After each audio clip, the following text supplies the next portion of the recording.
नमस्कार friend, welcome back my YouTube channel सरकारी exam excellence में एक बार फिर से आप लोग को मोस्ट वेलकम है नई अपडेट के साथ में। फ्रेंड, ये जो वैकेंसी है आप लोग को 10वीं मेरिट पर आपका सिलेक्शन होना है। यानी कि हम बात कर रहे हैं भारतीय डाक विभाग में भर्ती निकल के आया है जो कि ग्रामीण डाक के लिए है। इसमें बहुत अच्छी खासी वैकेंसी है जो कि आपको 22,500 तक देखने को मिलेगा। आपको इसका पूरी जानकारी देंगे कि इस बारी इसमें चेंजिंग क्या किया है और इसका जो है सिलेक्शन कैसे होना है, जो कि आप लोगों को सिलेक्शन में क्या-क्या माँगा गया है, ठीक है? और प्लस में आप लोग को हर एक राज्य के अनुसार आप लोग को बताएँगे ताकि आपको कहीं भी दिक्कत ना हो। आप फॉर्म जिस भी राज्य में है, आप अपना राज्य के अनुसार फॉर्म को फिलअप कर सकते हैं, पोस्ट को देख कर भर सकते हैं। उस राज्य के लिए क्या-क्या माँगा गया है, उस पे भी हम पूरी तरह से आप लोग को बताएँगे। इसकी सैलरी इसमें क्या अभी रखी गई है और इसका जो है इसमें और क्या-क्या एक्स्ट्रा बेनिफिट जोड़ा गया है, उस पे भी हम आप लोग को पूरी जानकारी देंगे। तो बस बने रहिए लास्ट तक और देखिए बिना स्किप किए हुए, ताकि आप लोग को हर एक इन्फॉर्मेशन आसानी से मिल जाए। और कहीं डाउट रहता है तो आप मेरे से कमेंट सेक्शन में पूछिए, मैं तो आप लोग को बताऊँगी। तो चलिए फ्रेंड, डिटेल में बात करते हैं उससे पहले आप लोग से रिक्वेस्ट है कि अगर आप चैनल पे पहली बार आए हैं तो चैनल को सब्सक्राइब ज़रूर कर लीजिए, वीडियो को लाइक कर दीजिए, अपने फ्रेंड को शेयर कर दीजिए। ताकि उन्हें भी पता चले कि डाक विभाग द्वारा एक नई अपडेट जारी कर दिया गया है, क्योंकि ऑलमोस्ट ये जो है सेंट्रल लेवल का डाक का होता है वैकेंसी, तो सबका इंतज़ार रहता है। तो आप अपने फ्रेंड को भी शेयर कर दीजिए, उन्हें भी पता चले कि नई नोटिफ़िकेशन जारी हो गया है और ये इसका डेट भी आ गया है फॉर्म फिलअप करने का। फ्रेंड देखिए, ये जो विभाग है आपका डाक ग्रामीण डाक सेवा के लिए निकाला गया है 21,413 पदों के लिए, ठीक है? ये आपका 10 फरवरी से स्टार्ट होकर 3 मार्च तक आप इस फॉर्म को फिलअप कर सकते हैं। यानी कि आप लोग के लिए बहुत अच्छा मौका है और बहुत अच्छा गैपिंग पे दिया गया है, तो आप इस फॉर्म को फिलअप करने में देर मत करिए। पहले मैं आप लोग को ये बता दूँ कि इसमें देखिए क्या-क्या है जो कि आप लोग को बहुत ज़रूरी है, हर एक जो है स्टेट के लिए, ठीक है? देखिए इसमें जीडी के लिए वैकेंसी जो कि 13,413 13 पदों के लिए है, ठीक है? उत्तर प्रदेश में आपको 3,004 पद देखने को मिलेगा, आप भर सकते हैं। लेकिन इस जो है स्टेट के लिए क्या आपका क्राइटेरिया है वो भी आप अच्छे से देख लीजिएगा, तभी आप फॉर्म को फिल अप करिएगा। उत्तराखंड के लिए आपका 568 है।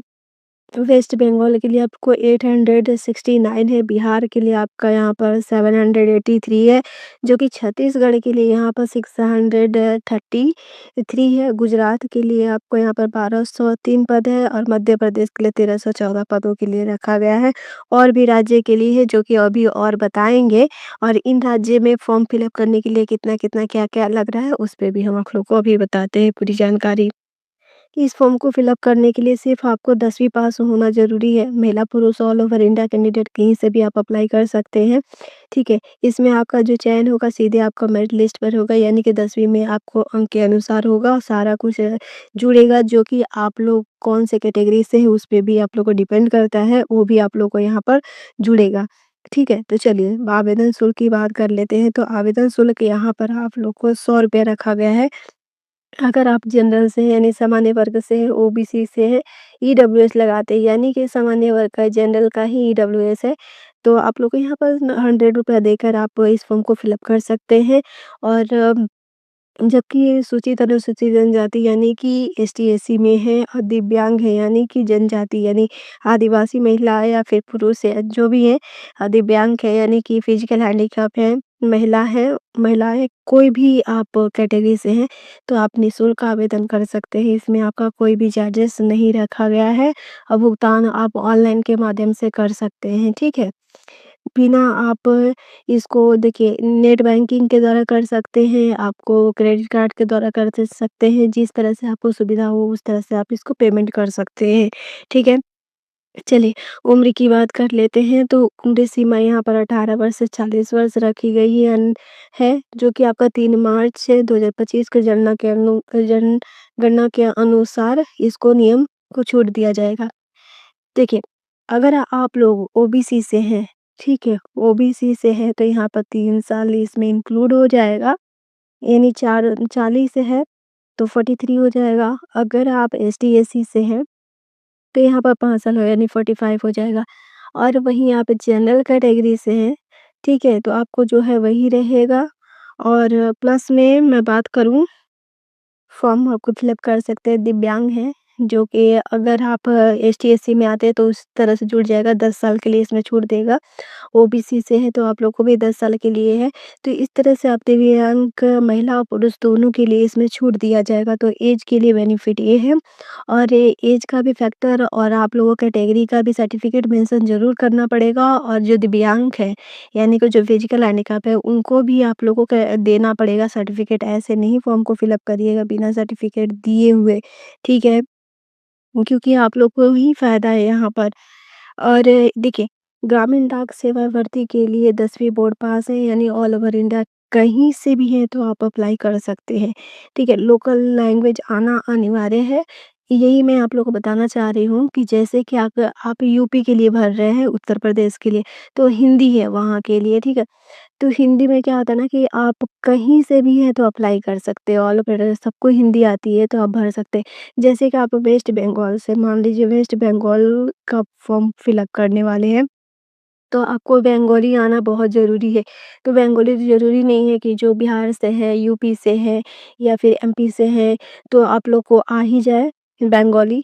तो इसको सोच समझ कर भरिएगा, क्योंकि प्रेफ़रेंस दिया जाएगा आपको लोकल लैंग्वेज पर भी, ठीक है? वहाँ पर आपको मेरिट बनेगा आपका लोकल लैंग्वेज चेक करके भी, तो इसीलिए ज़रूरी इस चीज़ों को ध्यान रखिएगा। आप तेलंगाना का भर रहे हैं या फिर साउथ के लिए भर रहे हैं, तो आपको ज़रूरी नहीं है कि वहाँ का लैंग्वेज आ जाए। इसलिए इंग्लिश ज़रूरी है, बट थोड़े देख लीजिएगा। मुंबई के लिए भर रहे हैं, तो मुंबई का भी यही रहेगा कि मराठी आना बहुत ज़रूरी है। तो प्लीज़ इस तरह से आप चेक ज़रूर करिए, ताकि आप लोग को कहीं भी दिक्कत ना हो। और यूपी के लिए तो आप भर सकते हैं, बिहार के लिए भर सकते हैं, और आप देख लीजिएगा कि कहाँ-कहाँ के लिए आपको लैंग्वेज आता है, आप स्टेट के लिए आप आराम से फॉर्म को फिल अप करिएगा, कहीं भी दिक्कत नहीं रहेगा। ठीक है? और इसमें परसेंटेज आपको 50 प्लस होना चाहिए। 50 प्लस मतलब कह सकते हैं कि आप ये नहीं सोचिएगा कि जो 90 और जिनका है 74-75% है या 85% है उन्हीं का सिलेक्शन होगा, नहीं। कभी-कभी आपकी हर चीज़ों को देखकर भी वहाँ पर सेलेक्ट होता है, तो आप फॉर्म को फिल अप करिए, ठीक है? क्योंकि यहाँ पर ये नंबर बेस पर ही है, तो आप एलिजिबल हैं तो ज़रूर डाल दीजिए, ₹100 ही लग रहा है, आप डाल दीजिए, ठीक है? और यहाँ पर देखिए, जो गवर्नमेंट की सुविधाएँ दी जाती है, गवर्नमेंट की सुविधा के मतलब है जो कि आप लोग को सेंट्रल लेवल का होता है, तो सारा डीए भी होगा, आपका सारा कुछ कैलकुलेशन होके यहाँ पर ऑफ़िस में आपको बेनिफिट मिलने वाला है, ठीक है? फ्रेंड, और फॉर्म फिल अप करने के लिए आपको 10 फरवरी से स्टार्ट है, 3 मार्च तक आप भर सकते हैं, और आपको इसमें देखिए नोटिफ़िकेशन मैं दिखा देती हूँ।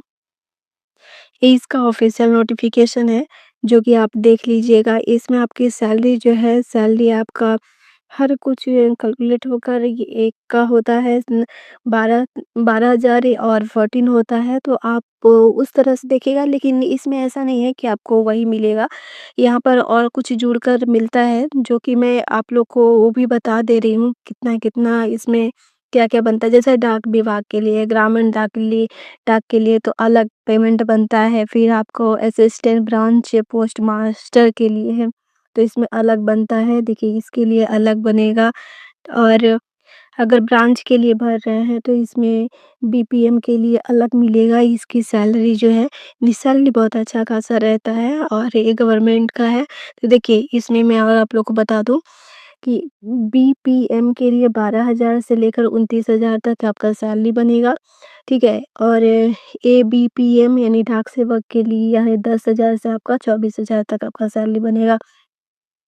और यहाँ पर आप लोग को बता दिए हैं कि कैसे-कैसे, कितना-कितना आप लोग को ऐज का है, तो इस चीज़ों पे ज़रूर ध्यान रखिएगा। और आप लोगों को क्वालिफ़िकेशन में क्या-क्या चाहिए, कंप्यूटर नॉलेज होना चाहिए, और लैंग्वेज आपको अब बता दिए हैं, लोकल लैंग्वेज बहुत अनिवार्य है इस तरह से। और आप कैटेगरी का सर्टिफिकेट ज़रूर मेंशन करिएगा।